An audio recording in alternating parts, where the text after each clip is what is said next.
2022년 새해를 하나님의 복이 충만한 삶을 살아가시기를 주의 이름으로 축복합니다. 우리 옆 사람 같이 인사해볼까요? 새해 복 많이 받으십시오. 새해 복 많이 받으십시오. 네, 새해는 하나님의 복이 여러분 모두에게 임하기를 축복합니다. 아멘. 우리가 다시 창세기로 돌아왔습니다. 우리가 1년 동안 창세기부터 신명기 말씀을 잘 들었습니다. 왜 또 다시 창세기냐? 하나님은 새롭게 하시는 분입니다. 보라, 내가 만물을 새롭게 하노라. 한번 따라해볼까요? 새롭게 하노라. 그래서 우리가 연초마다 무엇을 계획합니까? 계획을 세웁니다. 근데 며칠 가지요? 작심 3일 가는 거예요. 작심 365일이 되어야 되는데 작심 3일이 됩니다. 그래서 하나님은 여러분에게 말씀하시죠. 다시 새롭게 시작해라. 다시 예수님을 닮아가라. 그래서 우리가 다시 창세기로 돌아온 겁니다. 여러분, 모든 성경의 시작은요, 창세기입니다. 창세기 중에서도 제일 중요한 장이 1장입니다. 1장 중에서도 제일 중요한 절이 1절이에요. 창세기 1장 1절이 없으면 우리는 하나님을 알 수도 없고 찾을 수도 없고 만날 수도 없고 혼자 살아갈 수밖에 없는 불쌍한 인생이 바로 그 인생입니다. 그래서 저는 여러분들에게 다시 창세기를 통하여서 하나님의 말씀으로 새롭게 올해 계획하고 출발해서 365일 12월 31일 그날에 가서 계획들과 뜻한 것들이 다 이루어지기를 주의 이름으로 축복합니다. 오늘은 우리가 하나님 말씀을 다시 창세기를 통하여 듣습니다.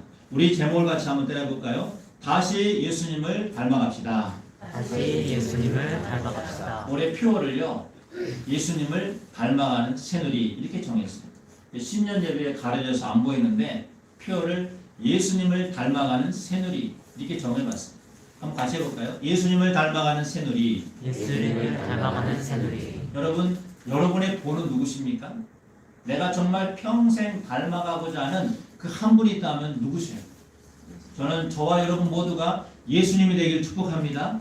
그분은 완전한 사람으로 이 땅에 오셔서 살다 가신 진짜 하나님의 사람이었습니다. 우리가 어떻게 살아가야 되느냐? 어떤 인생을 살아야 되느냐? 왜 살아야 되느냐? 결론은 예수님입니다. 답은 예수님입니다. 그분이 이 땅에서 살아야 될 모든 처음과 마지막을 다 보여주셨어요. 그래서 여러분들은 다시 예수님을 닮아가는 새누리로 한 해 동안 계획하시면 반드시 하나님이 복 주실 것이라고 저는 믿습니다. 제가 지난주에 축복에 대해서 말씀했습니다. 베저트 하브라카. 이것이 축복이다. 축복이 뭡니까? 다시 한번 정의해 볼까요? 축복을 히브리어로 바라크라고 했습니다. 한번 따라볼까요? 바라크. 이 말은 아들을 적용한다 이런 뜻이에요. 하나님의 아들 예수님을 적용하면, 그분을 믿으면, 그분을 의지하면 그게 바로 축복입니다. 여러분, 이 축복을 놓치지 말고 진짜 복된 인생으로 살아가시기를 축복합니다. 그래서 우리는 축복에 대해서 들었는데 그 축복을 가장 잘 살 수 있는 길은 아들 예수님을 영접하면 끝이냐? 그렇지 않습니다. 그건 시작이에요. 여러분, 아이가 태어났습니다. 인생을 다 사는 겁니까? 이제 시작한 거예요. 어떻게 인생을 살아갈 건지는 부모가 다 알려주는 겁니다. 먹여주고 입혀주고 사랑해주고 놀아주고 함께 생활하면서 어른이 되어가도록 부모가 다 해줘요. 태어난 것이 완성이 아니라 시작입니다. 여러분, 우리가 예수님 믿은 것은 바로 시작입니다. 그래서 어떻게 시작해야 되느냐? 창조의 원리로 살아가라는 거예요. 한번 따라해볼까요? 창조의 원리로. 창세기 1장은요, 하나님이 어떻게 창조했는지를 자세히 써놨습니다. 첫째 날부터 여섯째 날까지. 근데 여러분, 이거를 문자적으로 그대로 읽으면 마치 하나님이 세상 우주 만물과 사람과 자연을 창조한 것처럼 그렇게 들려져요. 근데 영적으로 보면요, 이게 전부 하나님의 사람이 첫 예수를 믿고 하나님의 완전한 사람으로 닮아가는 과정을 6일 동안 기록해 놓은 겁니다. 영적으로 보면. 제가 작년에 특별 새벽기도 때 이거를 월요일부터 토요일까지 새벽기도 때 여러분들에게 다 풀어서 말씀해 드렸습니다. 올해는 그 새벽기도를 하지 않고 그냥 새벽기도를 할 거예요. 근데 또다시 창세기로 시작을 할 겁니다. 왜 창세기냐? 창세기는 진짜 축복의 원리를 보여주는 책입니다. 어떻게 사는 것이 축복일까요? 창세기의 창조 원리대로 사시는 겁니다. 창조의 원리로 사는 것이 무엇이라고요? 축복이라는 것이에요. 그것을 오늘 말씀드리고 진짜 여러분들이 창조의 원리로 축복받는 인생이 되시기를 주의 이름으로 부탁합니다. 우리 창세기 1장 1절을 같이 한번 크게 읽어봅시다.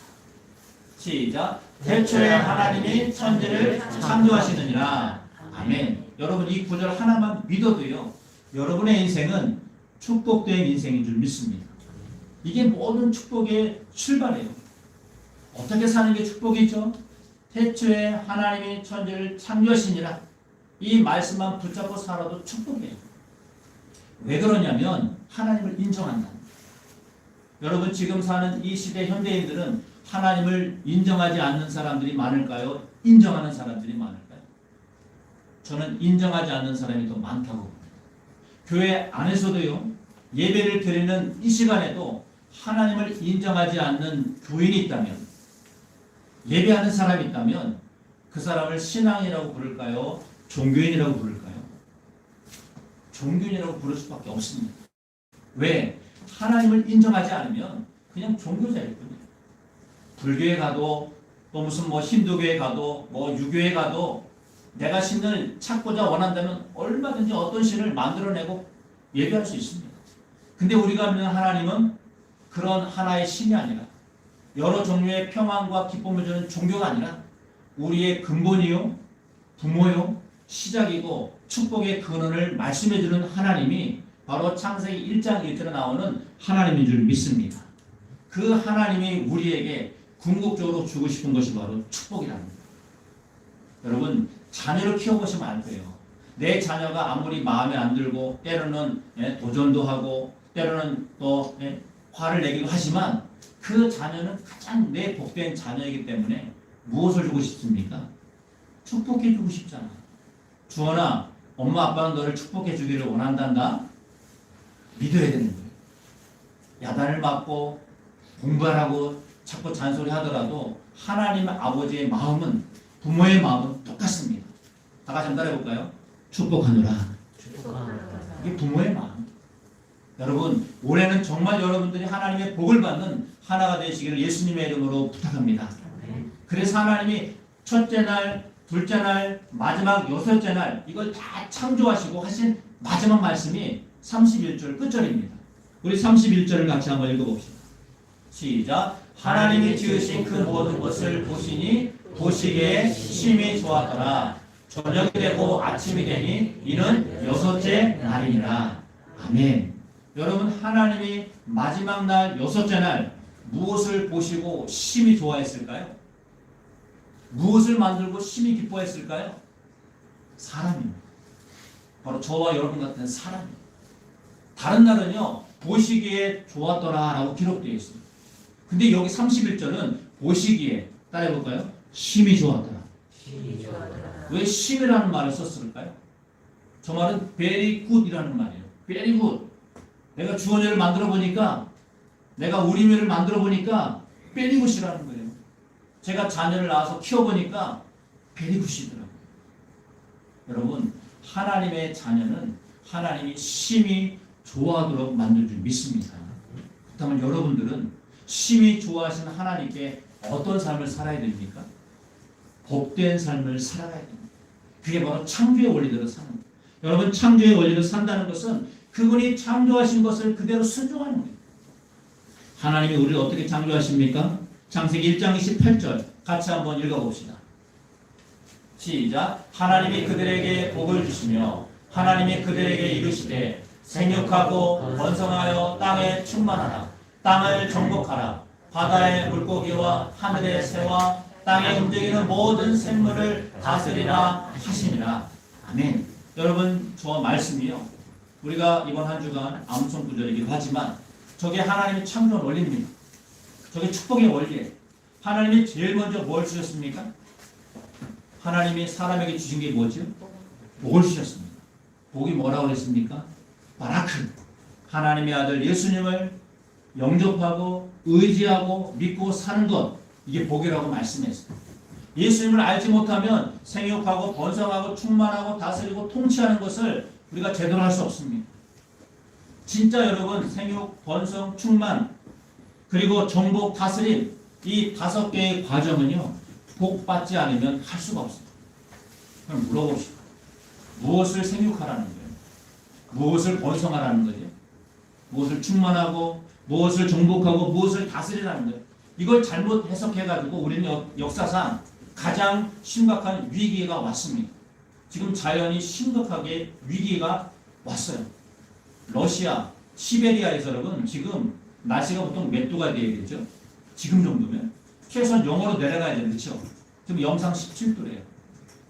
영상. 지금 우리나라가 더 더워요. 이게 뭡니까? 환경이 파괴된 거겠죠. 그 이유가 어디 있는지 아십니까? 저 28절을 잘못 해석한 거예요.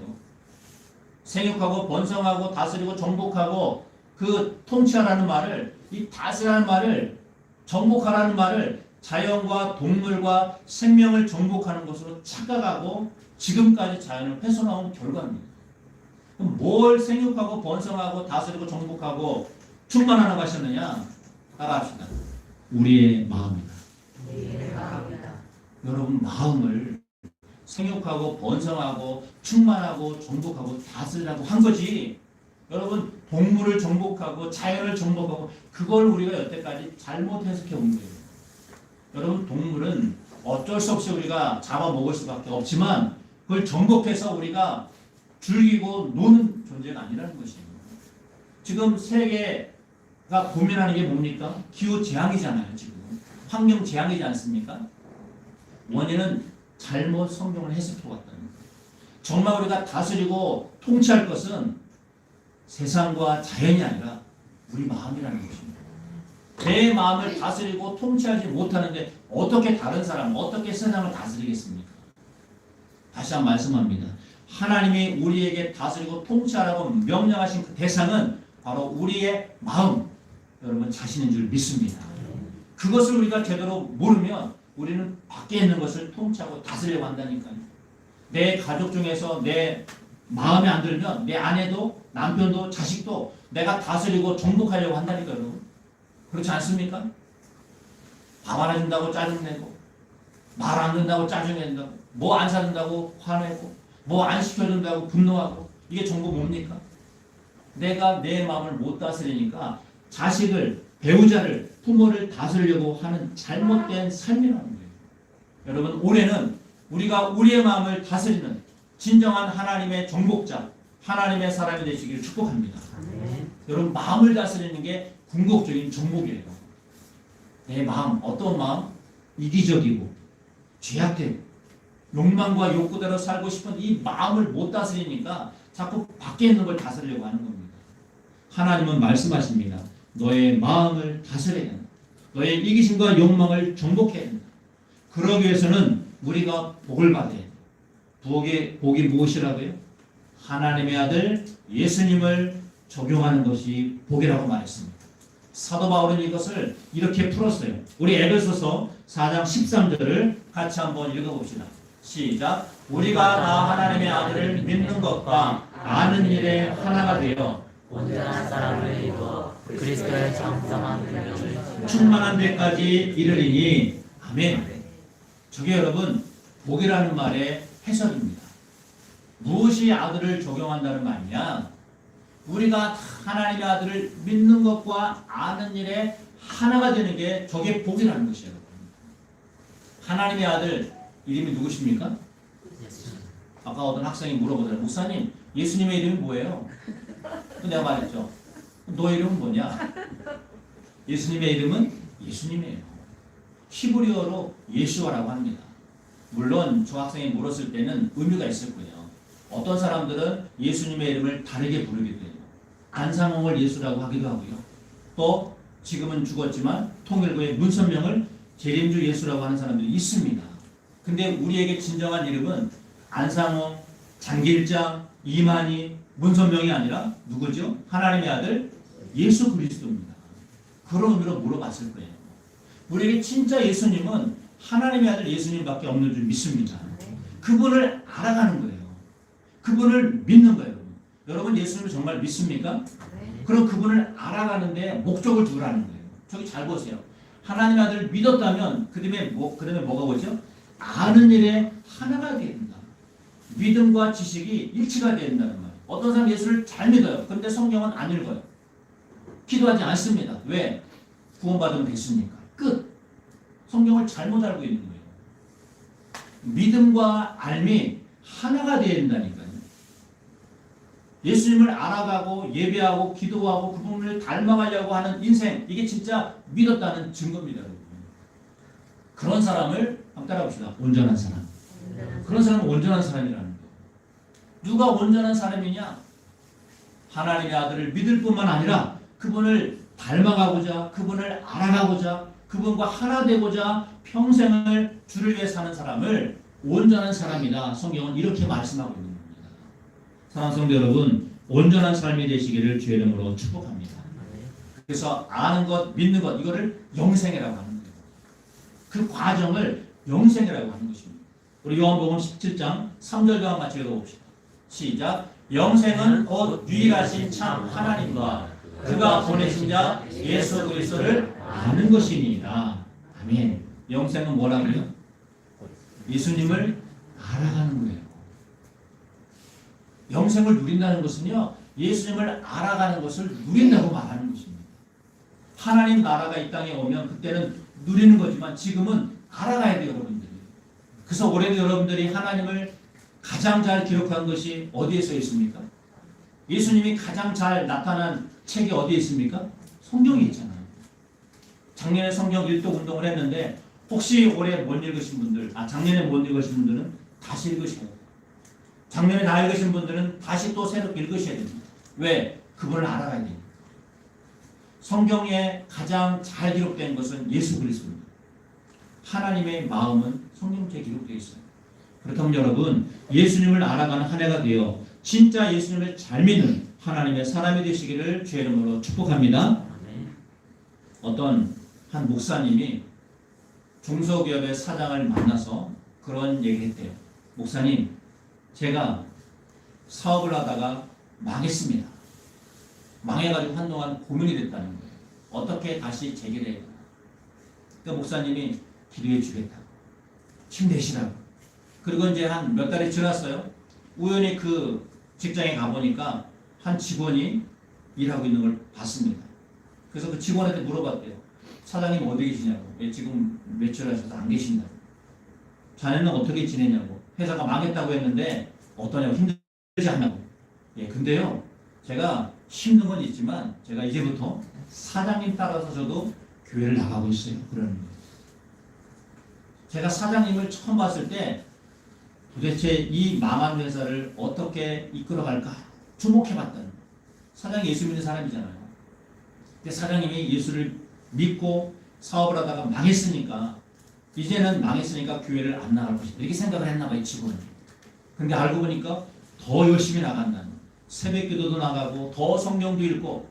도대체 저 예수가 누구길래 저 사장님은 망했는데 더 열심히 예수를 믿을까? 자기도 궁금해가지고 그 사장이 다니는 교회를 나갔다는 거예요. 지금까지 다니고 있다는 거예요. 그 직원에게 누가 본이 된 겁니까? 사장이 본이 된 거예요. 근데 직장이 망했다니까요. 예수 믿으면 잘 돼야 될 거 아니에요. 성공해야 되잖아요. 부흥해야 되는데 근데 망해버린 거예요. 근데 직원이 예수를 믿은 거예요. 여러분 아이러니하지 않아요? 회사가 망했으면 직원도 회사도 다 망해서 뿔뿔이 흩어져야 되는데 직원이 같은 사장님의 교회를 다닌다는 거예요. 그리고 몇 달 뒤에 다시 그 사장을 만났대요. 목사님 물었습니다. 요새 직장이 어떻습니까? 회사가 어떻습니까? 목사님, 제가 다시 재기에 성공했습니다. 그래서 지금 열심히 회사를 일으키고 있습니다. 지금 잘 되고 있습니다. 그렇게 간증했다는 거예요. 무엇이 진짜 복일까요? 회사가 망하는 게 저주입니까? 그게 오히려 전화 위복이 된 거죠. 예수를 안 믿는 직원이 회사가 망해서 오히려 예수를 영접한 거예요. 우리는 하나님이 복을 많이 주셔야, 내가 건강도 하고 돈도 많고 좋은 대학도 들어가고 좋은 직장에 다녀야 사람들이 나에게 영향력을 발휘할 수 있는 사람은 될 거라고 생각하는데 그럴 수도 있습니다. 그러나 망해도요. 하나님이 역사하면 하나님의 나라가 하나님의 뜻이 그 사람에게 나타나면 놀라운 변화가 나타난다는 거예요. 여러분 그게 신앙입니다. 우리가 예수님을 잘 믿는다는 건 이런 거예요. 내가 망해도 예수님이 무엇인가 뜻이 있겠지. 내가 일이 안 돼도 시험을 못 봐도 직장에서 잘려도 무엇인가 하나님의 뜻이 있겠지. 믿음을 더 크게 가진 사람, 이게 진짜 온전한 사람인 줄 믿습니다. 왜? 하나님을 알아가니까. 하나님을 믿으니까 망해도 하나님이 어떻게 하시겠지. 그런 믿음이 진짜 믿음. 이러한 예수님을 닮아가는 그러한 교회가 진짜 교회인 줄 믿습니다. 그렇다면 우리가 하나님의 아들 예수님을 닮아간다는 것은 구체적으로 어떻게 닮아가야 되느냐. 제가 몇 구절을 찾아가면서 말씀을 드리겠습니다. 첫 번째는요. 하나님 우리에게 허락하신 것과 허락하지 않는 것을 구별할 줄 알아야 돼요. 한번 따라해볼까요? 구별하라. 하나님에게 주신 것이 있고 주지 않은 게 있어요. 이건 구별하는 것이 축복입니다. 그렇게 산 사람이 바로 예수님이에요. 창세기 2장에 가보시면 여러분 잘 아는 선악과 사건이 나와요. 선악과 사건의 핵심이 뭐죠? 하나님이 허락하신 것은 먹지 않고 허락하지 않은 선악과는 어떻게 했습니까? 따먹잖아요. 거꾸로 살잖아요. 야, 이거는 먹으면 안 된다. 예. 저거는 먹어도 된다. 예. 근데 실제로 뭘 먹죠? 먹어서는 안 된다 하는 것을 먹지 않습니까? 우리 창세기 2장 16절, 17절 한번 같이 읽어봅시다. 시작. 여호와 하나님이 그 사람에게 명하여 이르시되 동상 각종 나무의 열매는 네가 임의로 먹되 선악을 알게 하는 나무 열매는 먹지 말라. 네가 먹는 날에는 반드시 죽으리라 하시니라. 아멘. 저건 허락한 겁니까? 금지한 겁니까? 그럼 금지한 거예요. 그럼 어떻게 해야 돼요? 안 하면 되는 거예요. 근데 그걸 했어요. 따먹어 버렸어요. 이게 참 사람의 신비한 면인 것 같아요. 여러분들도 내가 하나님이 주신 복이 더 많아요. 하지 말라는 게 더 많아요. 잘 보세요. 하나님 베풀어 준 게 많습니까? 응답 안 해준 게 더 많습니까? 응답해 준 게 더 많지 않아요? 근데 우리는 응답 안 해준다고, 이거 기도 안 들어줬다고, 우리 그거 하나 가지고 하나님 원망 불평하잖아요. 주님 왜 안 들어주셔요? 근데 하나님 베푸신 건 생각 안 한다니까요. 은혜는 기억하지 못하고 내가 안 된 것, 못한 것, 망한 것, 이런 거 가지고 하나님을 우리가 원망하고 있지 않습니까? 하나님이 허락하신 것을 생각해 보라는 거예요. 하나님이 허락한 것은 수천 수만 가지인데 금지한 건 딱 한 가지예요. 뭐지요? 선악을 알게 하는 나무의 실과는 먹지 말아라. 그럼 생각해보세요. 에덴 동산에 선악과가 몇 개가 있을까요? 하나밖에 없어요. 다른 거는요. 생명나무 열매, 그 밖에 각종 과일, 채소, 수천 수만 가지가 에덴 동산에 있었는데 왜 그 유독 한 가지를 먹냐 이거예요. 이게 뭡니까? 하나님이 허락하신 것과 허락하지 않는 것을 구별할 수 있는 구별의 믿음이 없었다는 것입니다. 그래서 우리가 예수님을 닮아간다는 것은요, 구별할 수 있는 사람이 된다는 것입니다. 하나님이 허락하신 것은 다 하시라는 거예요. 그러나 허락하지 않은 것은 하지 말라는 거예요. 하지 말라는 건 딱 한 가지입니다. 하나님이 그것을 행할 때 너희가 반드시 죽으리라.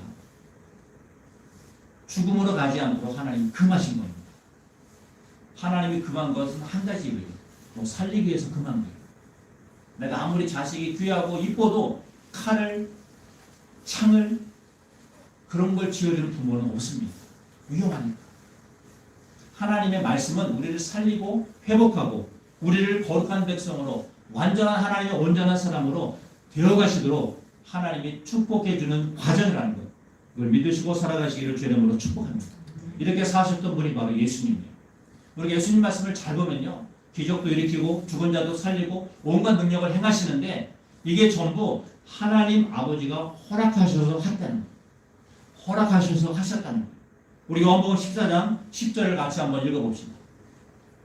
내가 아버지 안에 거하고 아버지는 내 안에 계신 것을 네가 믿지 아니하느냐. 내가 너에게 이르는 말은 스스로 하는 것이 아니라 아버지께서 내 안에 계셔서 그의 일을 하시는 것이라. 아멘. 저건 예수님이 하신 말씀입니다. 뭐라고 말씀하시냐면 내가 하는 것은 스스로 하는 게 아니다. 예수님이 하나님의 아들이십니다. 그분은 하나님이셔요. 근데 한 번도 예수님 마음대로 해본 적이 있다는 거 없다는 거예요. 없다는 거예요. 놀랍지 않아요? 40일 광야에서 금식하실 때 배가 고프잖아요. 돌을 떡으로 만들 수 있는 능력이 있습니까? 없습니까? 있지요, 당연히. 근데 왜 안 만들어 먹습니까? 누가 허락하지 않으니까. 하나님 아버지가 허락하지 않은 거예요. 그러니까 먹지 않은 겁니다, 여러분. 배고파도 하나님이 먹으라, 그럼 먹는 거예요. 아무리 배고파도 기도해라, 그럼 기도한 거예요. 그게 예수님이십니다, 여러분. 내가 스스로 한 것이 아니다. 그럼 누가 하셨다는 거예요? 내 안에 계셔서 역사하시는 아버지 하나님이 하신 것이다. 여러분, 예수님은 철저하게요. 십자가에 죽는 그 순간까지 당신 뜻대로 한 적이 한 번도 없다는 거예요. 왜 그렇습니까? 그게 바로 하나님의 축복의 비결이죠. 하나님이 허락하신 것은 다 할 수 있지만 허락하지 않는 것은 하나도 하지 않았어요. 심지어 십자가에 돌아가실 때 주님, 여기서 피할 길을 주십시오. 이 잔을 내게서 멀리 주십시오. 기도했습니다. 예수님도 살고 싶으니까, 인간이니까. 그때 하나님의 뜻이 뭐죠? 십자가에 못 박는 거예요. 그러니까 마지막 기도를 어떻게 합니까? 내 원대로 마옵시고 누구의 원대로? 아버지의 원대로 하옵소서. 여러분, 이것이 축복의 비결이에요. 한번 따라해볼까요? 아버지의 원대로. 아버지의 원대로. 그게 하나님이 주시는 축복의 비결이라는 거예요. 내 마음대로 내 뜻대로 내가 하고 싶은 대로 하고 싶은 게 있지만 그거 하면 너 반드시 죽는다. 반드시 사망으로 간다. 그래서 하나님이 하신 것만 하라는 거예요. 올해는 하나님이 하시는 것만 하시기를 주의 이름으로 축복합니다. 두 번째는요. 나의 삶의 주인이 누군지 항상 기억하라는 거예요. 여러분, 삶의 주인이 누구십니까? 내 인생의 주인. 나는 내 인생은 내가 계획하고 내가 살아갈 겁니다. 그런 사람을 우리는 주인이라고 합니다. 내 인생은 하나님이 인도하시고 하나님이 완성하실 것입니다. 그분은 하나님의 자녀라고 합니다. 여러분, 하나님의 자녀로 살아가십니까? 우리 창세기 1장 16절을 같이 한번 읽어봅시다. 시작. 하나님이 이르시되 우리의 형상을 따라 우리의 모양대로 우리가 사람을 만들고 들로 바다의 물고기와 하늘의 새와 가축과 온 땅과 땅에 기는 모든 것을 다스리게 하자 하시고. 아멘. 하나님의 사람을 만들 때는요, 분명한 목적을 가지고 만들었습니다. 어떻게 만들었냐면 우리의 형상을 따라 우리의 모양대로 사람을 만들자. 그러니까 여러분 안에는 반드시 뭐가 있습니까? 하나님의 형상과 모양이 있습니다. 근데 이게 파괴돼요. 이게 깨어져요. 언제요? 선악과를 먹고 난 이후 아담의 모든 자손들은 다 형상과 모양이 깨진 겁니다. 사라진 거예요. 근데 이걸 다시 회복하시는 분이 있어요. 누구시죠? 예수님이에요. 다시 회복하셨어요. 죄값을 치르심으로써 다시 여러분 안에 누구든지 예수를 믿으면 하나님의 형상과 모양이 다시 살아나게 하신 것, 이게 하나님의 은혜입니다. 여러분 안에 다시 뭐가 들어온 겁니까? 하나님의 형상과 모양이 있는 거예요. 그래서 내가 하나님의 형상과 모양을 가졌다면 나의 주인은 누굽니까? 하나님이시다. 하나님의 형상과 모양이 내 안에 있으니까.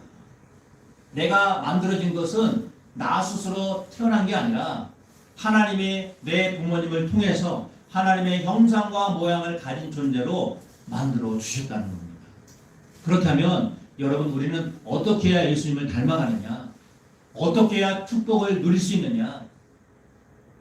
나의 삶의 주인이 하나님이십니다. 주님의 말씀만을 의지하고 붙잡고 살겠습니다. 이 주인된 원리를 아는 것이 축복이라는 거예요. 사람들은 각자가 자기가 하고 싶은 대로, 자기가 원하는 대로 인생을 살아갑니다. 그래서 주인이라고 하는 거예요. 하나님을 떠나니까 하고 싶은 것이, 원하는 것이 많거든요. 때로는 거짓말도 하고 사람을 미워하기도 하고 때로는 폭력을 행하기도 하고 거짓말을 행하기도 하고. 왜? 하고 싶은 대로 하는 겁니다. 하나님은 우리에게 그러한 삶을 멈추고 이제는 하나님이 주인 되었다면 주인의 말을 들으시라는 거예요. 여러분 주인의 말을 들으시길 축복합니다. 그래서 하나님은 아담과 하와에게 선악과를 따먹고 질문을 던져요. 아담아 너 왜 그랬니? 하와야 너 왜 그랬니? 물어보잖아요. 하나님이 아담에게 첫 번째 이르는 말씀, 우리 창세기 3장 17절 한번 읽어봅시다. 시작. 아담에게 이르시되 네가 내 아내의 말을 듣고 내가 내게 먹지 말라 한 나무의 열매를 먹었은즉 땅은 너로 말미암아 저주를 받고 너는 네 평생에 수고하여야 그 소산을 먹으리라. 아멘. 그게 아담에게 내린 형벌입니다. 근데 아담이 왜 형벌을 받는지 말씀을 잘 보세요. 제가 빨갛게 칠하는 부분을 보세요. 아담이 누구의 말을 들었습니까? 아내의 말을 들었다는 거예요. 왜 잘못됐어요 저게? 여러분 남편은 아내의 말을 잘 들어야 인생을 살아가는데 어렵지 않아요. 저는 그거를 비결을 찾았어요. 아내 말을 잘 들으시면 절대로 여러분 굶지 않습니다. 아내가 잘 해줄 거예요. 근데 여러분 저기서는 왜 문제가 됩니까? 선악과를 먹으라 먹지 말라 명령하신 분은 아내예요, 하나님이에요? 하나님이 하신 말씀이에요. 그럼 누구의 말을 들어야 돼요? 아담은 하나님 말씀을 들어야 되는데 아내의 말을 들은 거예요. 주인이 아내가 돼버린 거예요. 사람이 돼버린 거예요. 우리의 진짜 주인은 누구십니까? 하나님이 되어야 되는데 내가 사람을 주인으로 받아들인 거예요. 그게 문제라는 거예요. 하나님이 나의 주인 되었다면 여러분 주님의 말씀을 먼저 듣는 거예요. 그럼 아내, 남편은 뭐냐? 그들의 말은 참고로 듣는 거예요. 참고로. 아, 내가 해보니까 당신이 말한 게 더 좋을 수 있겠네. 그리고 나서 하나님께 물어보는 거예요. 하나님, 우리 아내가 이렇게 하면 좋다고 하는데 이렇게 해도 될까요? 최종 결정은 누가 내리는 거예요? 하나님 내리게 하시는 거예요. 왜 선악과를 따먹지 말라고 하십니까? 선악을 알면 우리가 선악을 우리가 결정한다니까. 내가 판단했을 때 너 지금 나에게 뭐라고 했지? 너 아웃이야. 우리가 선악을 판단한다니까. 우리 스스로 선악을 내가 선포하고 명령한다는 거예요. 여러분 하나님은 우리에게 그런 걸 주시지 않았습니다. 우리가 아무리 뛰어나고 공부를 잘해도 사람을 판단하는 할 때는 완전할까요? 불완전할까요? 저희 처남이 법대를 나왔어요. 그래서 사법고시를 3번이나 봤습니다. 결론은 지금 사장이 되어서 법 공부는 안 하지만 그때 얘기하더라고요. 사법고시를 볼 때는요 거의 24시간을 의자에 앉아 있어야 된다. 10년은 공부해야 된다는 거예요. 사법고시 들어가요. 그럼 생각해 보세요. 사람의 죄 형벌을 선악과를 판단하는데 아무리 공부를 적게도 10년은 공부해야 되는데 여러분 법 공부 한번 해보신 적 있습니까? 그 두꺼운 법전 한번 읽어보신 적 있어요? 제가 한번 읽어보니까 읽지도 못하겠더라고요. 한자가 너무 많이 많아가지고. 사람의 생명을 다스리는 것도 이렇게 오래 걸리고 알아야 되는데 우리는 그냥 내가 경험한 거 가지고 너 나에게 뭐라고 했지? 아웃! 너 나에게 잘해줬지? 들어와. 여러분 이게 우리의 방식입니다. 내가 마음이 좋으면 받아들이고 마음에 안 들으면 아웃시키는 거거든요. 이게 우리의 모습이라니까요. 그거 하지 말라고 선악과를 먹지 말라고 하신 거예요. 하나님의 말씀을 들으시기를 하나님이 여러분의 삶의 주인 되시기를 주의 이름으로 축복합니다. 하나님이 우리의 주인이라는 말이 성경에 엄청 많이 나옵니다. 그 중에 대표적인 구절이 이사야 43장 7절이에요. 같이 한번 읽어봅시다. 시작. 내 이름으로 불려지는 모든 자 곧 내가 내 영광을 위하여 창조한 자를 오게 하라. 그를 내가 지었고 그를 내가 만들었느니라. 아멘. 하나님이 우리를 지었고 만든 줄 믿습니다. 그럼 우리의 주인은 누가 되시는 거예요? 하나님이 되시는 거예요. 그런 사람을 크리스찬, 신앙인, 하나님의 자녀라고 말하는 거예요. 하나님의 말씀을 들으시길 축복합니다. 제가 여러분들에게 영상을 준비했는데 시간이 없어요 지금. 그래서 영상을 안 보여드리겠습니다. 영상을 안 보여드리고 제가 작년에 보여드렸던 것 같아요. 그 미스 트롯의 장향이라고 하는 여자 가수가 나와서 척척척 이라는 노래를 제가 한번 들려드렸어요. 기억나시나요? 그때 어떤 내용을 말씀했습니까? 우리가 크리스천인데 하나님 앞에서 뭐뭐하는 척, 기도하는 척, 복받은 척, 예배하는 척, 믿음으로 사는 척, 그런 거 하지 말라는 가사 내용이에요. 제가 영상을 준비했는데 여러분, 우리가 예수를 믿으면 교회 안이나 교회 밖이나 나라는 존재는 변함이 있어야 됩니까? 없어야 됩니까? 없어야 돼요. 교회 안에서도 나는 나고요. 교회 밖에서도 나는 나예요. 하나님은 우리에게 변함없는 삶을 살라고 말씀하십니다. 복받은 삶은 하나님의 말씀을 순종하며 말씀의 주인으로 모시고 사는 삶이 복받은 삶이다라고 말씀하십니다. 세 번째는요, 내 안에 숨은 이기심을 다스리라는 거예요. 우리 창세기 1장 18절을 다시 한번 읽어봅시다. 시작. 하나님이 그들에게 복을 주시며 하나님이 그들에게 이르시되 생육하고 번성하여 땅에 충만하라. 땅을 정복하라. 바다의 물고기와 하늘의 새와 땅에 움직이는 모든 생물을 다스리라 하시니라. 아멘. 여러분, 저 말씀에 잘 보시면 다스리라는 거예요. 한번 따라해볼까요? 다스리라. 뭘 다스려야 됩니까? 여러분, 땅은 마음이라고 했잖아요. 여러분 마음에 뭘 다스려야 돼요? 내가 얼마나 이기적인지, 얼마나 내가 욕망으로 사는지, 얼마나 내 마음대로 사는지를 좀 다스리라는 거예요. 최초의 살인이 어떻게 일어납니까? 형이 동생을 죽이는 거잖아요. 아담의 첫째 아들 가인이 둘째 아들 아벨을 돌로 쳐서 죽이잖아요. 그 당시 인구가 몇 명 있을까요? 얼마나 많길래 형이 동생을 죽입니까? 죽인 이유가 뭐예요? 형의 재산은 안 받아주고 동생 아벨의 재산은 받았다고 마음에 뭐가 생기는 거예요? 동생이 잘 살면 여러분 배가 아파야 돼요? 기뻐해 줘야 돼요? 형이 잘 돼서 부자가 되면 동생은 축복해 줘야 돼요? 아니면 저주해야 돼요? 가인이 어떻게 했습니까? 시기하고 미워하고 증오하다가 마침내 돌로 쳐서 죽이지 않습니까? 이걸 다스리라는 거예요. 이거를. 내 마음이 얼마나 이기적이고 얼마나 자기 의를 꽉 차는지, 내가 얼마나 죄인인지 너 그거 다스리지 못하면 너 평생 죄의 지배를 받게 된다. 우리 창세기 4장 7절 같이 한번 읽어봅시다. 시작. 네가 선을 행하면 어찌 낯을 들지 못하겠느냐. 선을 행하지 아니하면 죄가 문에 엎드려 있느니라. 죄가 너를 원하나 너는 죄를 다스릴지니라. 아멘. 따라해봅시다. 죄를 다스릴지니라. 죄를 다스릴지니라. 그게 축복의 비결이라는 거예요. 죄가 어디 있습니까? 여러분 안에 있잖아요. 이기적으로 살려고 하는 거예요. 나 잘 되려고 하는 거예요. 나 인정받으려고 하는 거예요. 여러분 이런 것들을 다스리시라는 거예요. 제발 남편, 아내, 자식 조정하지 말고 여러분 안에 있는 이기심, 죄성을 다루시기를 축복합니다. 지난주에도 많은 뉴스들이 나오는데 참 일어나서는 안 될 뉴스 하나가 있더라고요. 평생 어머니가 아들이 휠체어를 타고 다녔대요. 고관절 질환에 의해서. 휠체어를 타고 부모가 자식을 데리고 다니는데 30세까지 이렇게 키웠나 봐요. 한 번은 부모가 깊이 잠들었어요. 피곤해가지고. 근데 자식이 밥 달라고, 밥 해달라고. 부모가 못 일어났나 봐요. 한 60대에 먹은 어머니. 그러니까 이 아들이 화가 나가지고 발로 차고 폭행을 해서 어머니가 돌아가시고. 밥 안 해줬다. 자기 배고픈데 밥 안 해주고 자고 있다. 여러분 참 있을 수 없는 일이지만 우리의 마음이 이 아들과 똑같은 마음이 있는 거예요. 밥 안 해줬다. 나한테 뭐라고 했다. 내가 뭐 하고 싶은데 안 해줬다고. 그때 우리의 마음속에 나오는 게 뭔지 아십니까? 그게 바로 이기심. 이게 바로 죄성입니다.